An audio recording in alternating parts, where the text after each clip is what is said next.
আবার যারা বলে সমান অধিকার, যে নারী পুরুষকে সমান অধিকার দিতে হবে, তাহলে ফাইন, সুন্দর কথা, আমরাও মানবো। কাবিন পুরুষ যা দিবে নারীও তা দিবে, সমান অধিকার না? কথা বলেন না কেন? কি অধিকার? তা আমরা কেন নারীদেরকেও বাড়ির ওই বাড়ি থেকে বিয়ে করে আনবো? ওরা আমাদেরকে এখান থেকে নিয়ে যাবে, 15 দিন এই বাড়িতে থাকবো তো 15 দিন ওই বাড়িতে থাকবে। বুঝেন নাই কথাটা?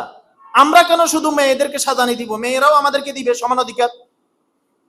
আমরা কেন শুধু খাট কিনবো? খাটের টাকা অর্ধেক ওরাও দিবে, আমরাও দিব, কারণ একসাথেই তো টাকা হবে। বুঝেন নাই কথাটা? বাজার খরচ অর্ধেক মাস সে, অর্ধেক মাস আমরা। যদি সমান অধিকার দিতে চায়, এই কথা বলি আওড়ায়, তাহলে শেষতক নারীরাই ঠকে যাবে, পুরুষেরা জিতে যাবে। কথা বুঝেন নাই? কে জিতে যাবে? পুরুষরা কি যাবে আর নারীরা ঠকে যাবে। ইসলাম যেটা করে, আল ইসলামু মাদিন ইলা ইয়াউমিল কিয়ামা, কিয়ামত পর্যন্ত ইসলাম চলবে, চলতেছে, চলবে। তো ইসলাম যেটা করে সেটা বান্দার উপকারের জন্য করে। আল্লাহ কাকে বলে? যিনি সবচেয়ে বেশি ক্ষতি করার ক্ষমতা রাখেন তাকে আল্লাহ বলে। যিনি সবচেয়ে বেশি উপকার করার ক্ষমতা রাখেন তাকে আল্লাহ বলে। যিনি অতীত বর্তমান ভবিষ্যৎ একসাথে জানেন তাকে আল্লাহ বলে। কথা বুঝেন নাই? আল্লাহর বিধান যেটা সেটাতেই শান্তি। বলেন, আল্লাহর বিধান যেটা। আমাদের দেশে একবার মনে আসেনি 1 ঘন্টা করে টাইম আগে দিছিল? বলেন না? তো লাভ কি হয়েছে? যেই লাউ সেই কদু না? 1 ঘন্টা আগাইছে, 24 ঘন্টাকে কি 25 ঘন্টা করা গেছে? বলেন, করা গেছে?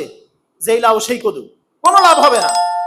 যতক্ষণ পর্যন্ত ইসলামের বিষয়গুলা আনা হবে না, মানা হবে না, ততক্ষণ পর্যন্ত সমাজে, পরিবারে কি আসবে না? শান্তি আসবে না। আমাদের সব সমস্যার সমাধান ইসলামের ভিতরে আছে। সব সমস্যার সমাধান ইসলামের ভিতরে আছে। অত্যন্ত আফসোস আর পরিতাপের বিষয় হলো, আমরা মুসলমান যারা, এরাও ঐক্যবদ্ধভাবে ইসলামী শরিয়া, ইসলামী আইন, ইসলামী খেলাফা চাইতে রাজি না। কথা বুঝেন নাই? তো এই জন্য এক জালেম যায় আর এক জালেম আমাদের ঘরের উপরে বসে। আমরা আজীবন মাজলুম থেকে যাই। কেন? আমরা মুসলমান যারা আছি, এরা যদি ইসলামী খেলাফা চাই, তাহলে আমাদের জন্য সহজ না? বলেন, সহজ কিনা? যদি একাধিক বিয়ে সহজ হয়, যার প্রয়োজন সে করবে, আনন্দ হিসাবে, দায়িত্ব হিসাবে। বলেন, কি হিসাবে?